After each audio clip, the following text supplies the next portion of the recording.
Hello friend, welcome to my channel surprise pharma. आज का हमारा सब्जेक्ट है industrial pharmacy second, unit number first का सेकंड लेक्चर, जिसमें हम करेंगे pilot plant scale up consideration for solid. इसमें हम देखेंगे लिक्विड ओरल्स। चलिए देखते हैं। Scale up technique for liquid orals. Liquid orals the physical form of a drug product that is porable, display Newtonian or pseudoplastic flow behavior and conforms to its container at a room temperature। इसके कहने का मतलब है कि ये जो हमारा liquid सोरल होता है वो फिजिकल फॉर्म में होना चाहिए, मतलब कि जिसे हम कैरी कर सके इजिली, और वो हम किसी कंटेनर में, it's container at a room temperature, room temperature पे किसी कंटेनर में हम उसे रख सके, और जिसका बिहेवियर जो होता है वो न्यूटोनियन होना चाहिए। न्यूटोनियन का मतलब क्या होता है? जिसकी विस्कोसिटी कांस्टेंट होनी चाहिए। और स्यूडोप्लास्टिक का मतलब होता है नॉन न्यूटोनियन, उसका मतलब जिसका विस्कोसिटी कांस्टेंट ना हो। Liquid is oral physical form drug. जो लिक्विड होता है वो ओरली फिजिकल फॉर्म ड्रग होता है, जिसका बिहेवियर न्यूटोनियन और स्यूडोप्लास्टिक नेचर का होता है। लिक्विड डोजेस फॉर्म में भी डिस्पर्स सिस्टम ऑफ सॉल्यूशन। जो लिक्विड डोजेस फॉर्म होती है उसमें क्या होता है कि एक इमल्सन होता है, दूसरा और सस्पेंशन होता है, और एक सॉल्यूशन होता है। तो इमल्सन में क्या होता है कि in disperse system there are two or more phase where one phase is distributed in another. इसके कहने का मतलब है कि यहाँ पे ये कह रहा है कि जो डिस्पर्स सिस्टम होता है वहाँ पे एक या एक से अधिक फेज फॉर्म होते हैं, और जो कि one phase is distributed in another phase, मतलब कि जो एक फेज होता है वो किसी दूसरे फेज में मिल जाता है। Solution refer to or more substance mix homogeneously same और सिमिलर काइंड ऑफ नेचर। जो सॉल्यूशन होता है, सॉल्यूशन में क्या होता है कि इसमें एक ही टाइप के फेज जो होते हैं, या तो वाटर वाटर इसमें मिक्स हो या तो ऑयल ऑयल मिक्स हो, इसमें एक ही जिसका नेचर एक हो, मतलब एक ही नेचर के जो सब्सटेंस होते हैं वो आपस में मिक्स हो जाएं, वो सेम हो या सिमिलर हो, आपस में मिक्स हो जाएं, तो उसे हम सॉल्यूशन कहते हैं। और जो इमल्सन और सस्पेंशन के फॉर्म फेज, इमल्सन और सस्पेंशन जो होता है उसके उसमें ये होता है कि एक डिस्पर्स डिस्पर्स मीडियम होता है और दूसरा डिस्पर्स फेज होता है।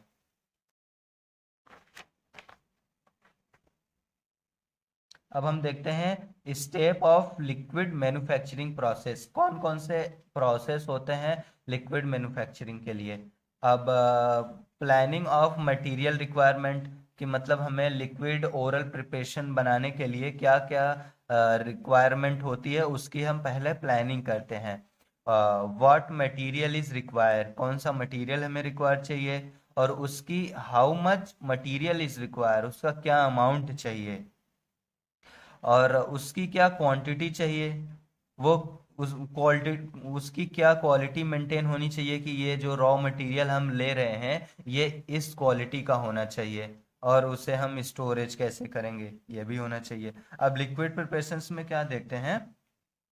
Prepare the liquid doses form, syrup, emulsion और सस्पेंशन बनाने के लिए। Filling and packaging. Filling packaging में देखते हैं हम filling the preparation in container and packed.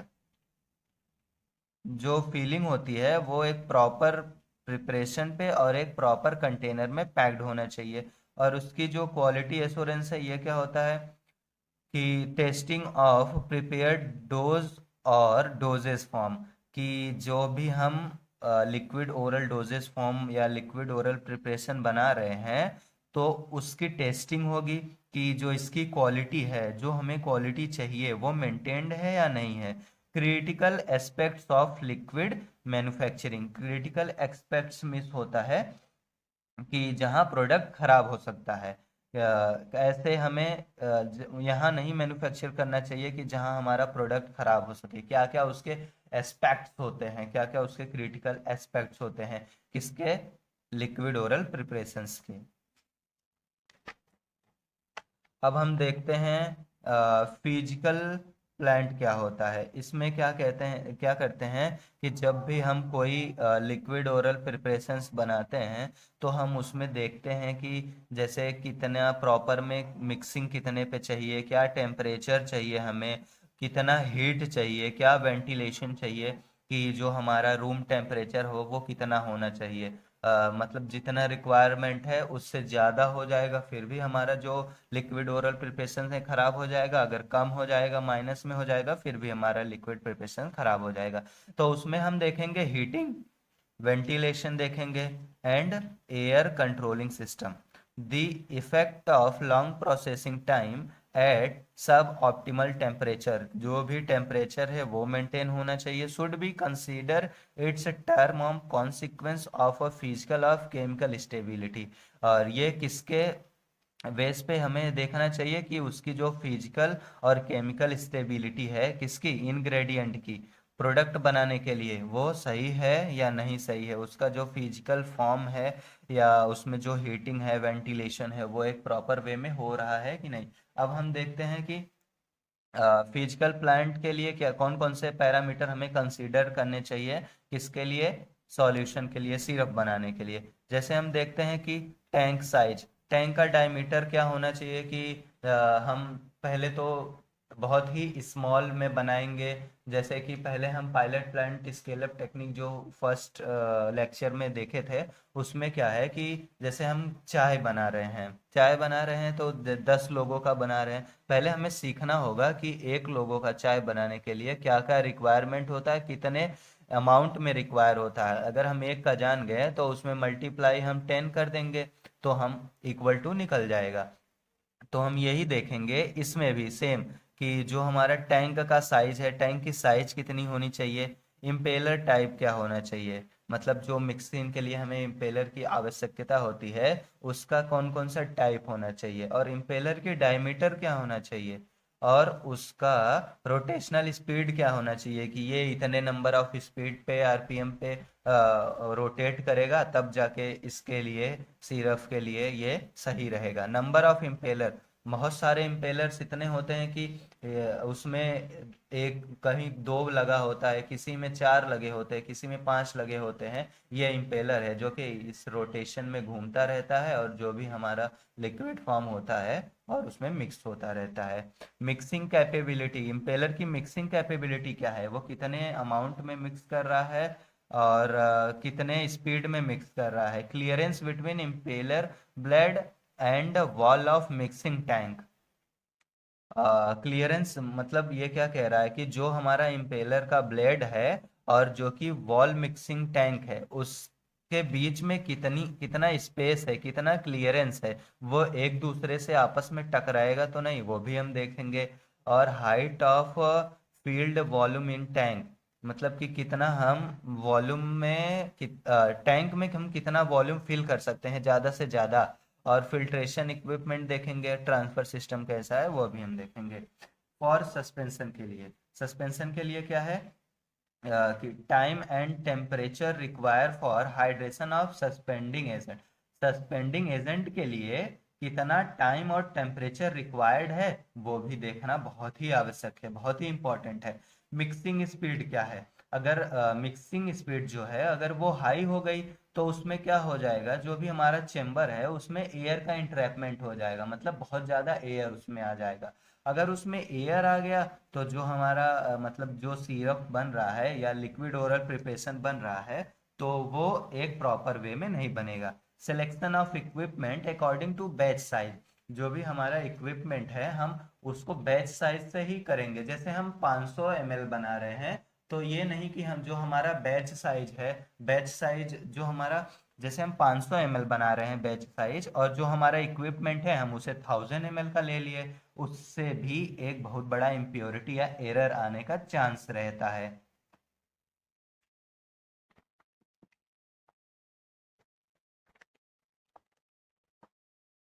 अब हम देखेंगे इस screen pump and filling equipment, मतलब फेज वॉल्यूम क्या है, फेज की विस्कोसिटी क्या है और फेज की डेंसिटी क्या है।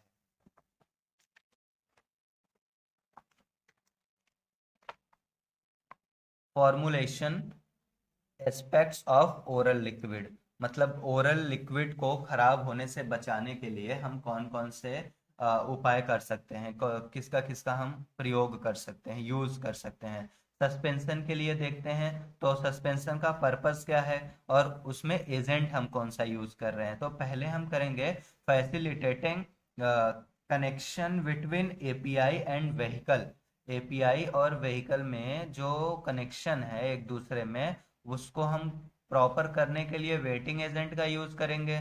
साल्ट फॉर्मेशन, कौन कौन सा हम इंग्रेडिएंट डाले हैं, किस इंग्रेडिएंट का साल्ट हम यूज करे हैं, वो भी देखेंगे। प्रोटेक्टिंग द एपीआई, एपीआई को प्रोटेक्ट करने के लिए, मतलब कि हर एक एपीआई का जो एक्टिव फार्मास्यूटिकल इंग्रेडिएंट है उसका भी एक एक्सपायरी डेट होता है, और उसको बचाने के लिए हम किसका यूज करेंगे, बफरिंग एजेंट का यूज करेंगे, पॉलीमर्स का यूज करेंगे और एंटीऑक्सीडेंट्स का यूज करेंगे।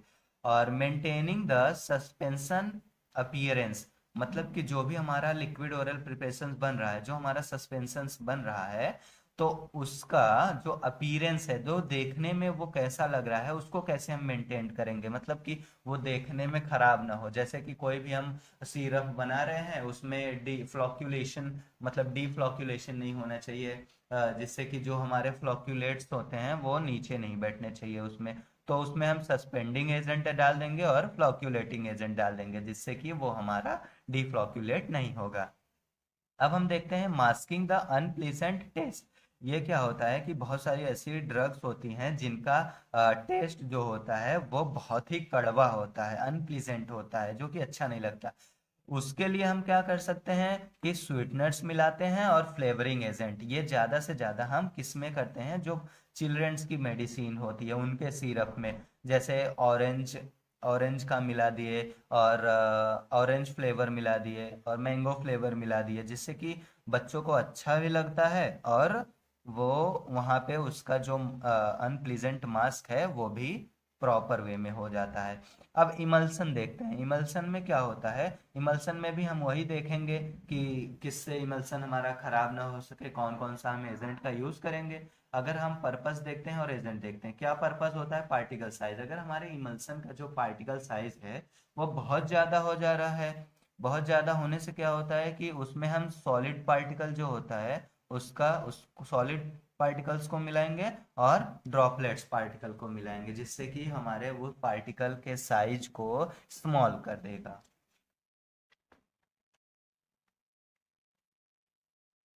प्रोटेक्टिंग एपीआई, फिर वही बात हुई कि जो हमारा एक्टिव फार्मास्यूटिकल इंग्रेडिएंट है उसका भी कोई एक एक्सपायरी डेट होता है, और उसको खराब होने से बचाने के लिए हम पॉलीमर का यूज करते हैं, एंटीऑक्सीडेंट का यूज करते हैं और बफरिंग एजेंट का यूज करते हैं।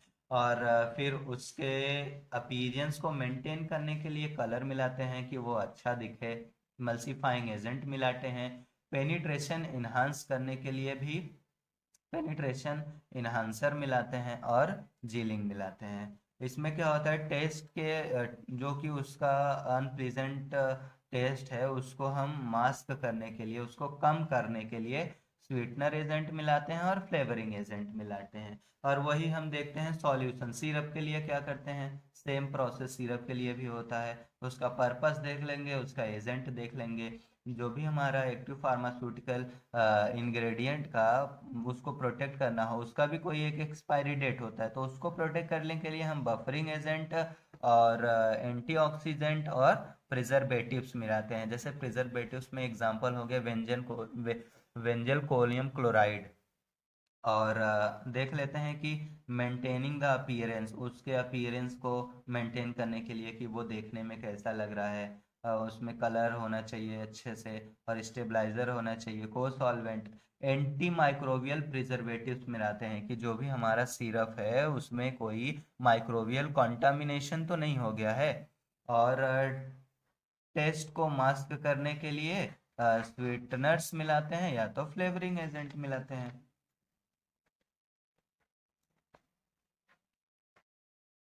अब हम देखेंगे कौन कौन सा इक्विपमेंट यूज करते हैं। इक्विपमेंट में हो गया मिक्सर, इसमें इसका यूज हम मिक्स करने के लिए, होमोजिनाइजर क्या होता है? जो भी हमारे बड़े पार्टिकल होते हैं, इनको ब्रेक डाउन करके छोटे छोटे पार्टिकल में डिफरेंशिएट कर देना, बराबर बराबर पार्टिकल में। फिल्ट्रेशन की असेंबली कैसी होनी चाहिए वो देखते हैं। और बॉटलिंग असेंबलिंग, मतलब कि जो भी हमारा बॉटलिंग असेंबलिंग, जब हम किसी कंटेनर में किसी सिरप को मतलब फिल कर रहे हैं, तो बॉटलिंग असेंबली की यूज़ होती है। यही एक ऐसी मशीन है जिससे कि हम अपने कंटेनर में लिक्विड प्रिपरेशंस को भर सकते हैं। जनरल फ्लो चार्ट क्या होता है? पहले तो हम रॉ मटेरियल लेते हैं, जो भी हमारा लिक्विड ओरल प्रिपरेशंस बनाना हुआ उसका रॉ मटेरियल लेंगे। फिर उसको क्या करेंगे? वे करेंगे, प्रॉपर वे में वे करेंगे कि कितना अमाउंट हमें चाहिए इस किसी एक पर्टिकुलर लिक्विड ओरल प्रिपरेशंस को बनाने के लिए। तो मिक्स करेंगे किसके साथ? डिस्टिल वाटर के साथ। और हम क्या करेंगे? फिर उसका फिलिंग करेंगे, पैकेजिंग करेंगे। पैकेजिंग के बाद जो भी हमारा प्रोडक्ट है उसको हम फिनिश प्रोडक्ट स्टार्ट हो जाएगा, मतलब कि स्टोर कर देंगे फिनिश प्रोडक्ट को। जो भी हमारा प्रोडक्ट बन गया है उसको हम कहते हैं फिनिश प्रोडक्ट। उसके बाद उस प्रोडक्ट का हम क्वालिटी एश्योरेंस करेंगे, क्वालिटी चेक करेंगे कि इसकी जो क्वालिटी है वो कैसी है। क्वालिटी एश्योरेंस चेक करके आईएसओ का सर्टिफिकेशन देंगे। आईएसओ का सर्टिफिकेशन देने के बाद जो भी हमारा मतलब प्रोडक्ट्स है वो प्रॉपर वे में बन गया। और क्वालिटी एश्योरेंस देखेंगे उसका हम, dissolution of drug in A solution, कि उसकी क्या, जो हमारा ड्रग है उसका डिसोल्यूशन रेट क्या है किसी पर्टिकुलर सॉल्यूशंस में, और उसकी पोटेंसी क्या है एक सस्पेंशन में, उसकी उसका टेम्परेचर क्या है इमल्सन में, एक यूनिफॉर्म टेम्परेचर देखेंगे। माइक्रोबियल कंट्रोल देखेंगे कि कोई भी इसमें माइक्रोबियल कंटामिनेशन तो नहीं हुआ जिससे कि हमारा जो प्रोडक्ट है वो खराब हो जाएगा। प्रोडक्ट की यूनिफॉर्मिटी देखेंगे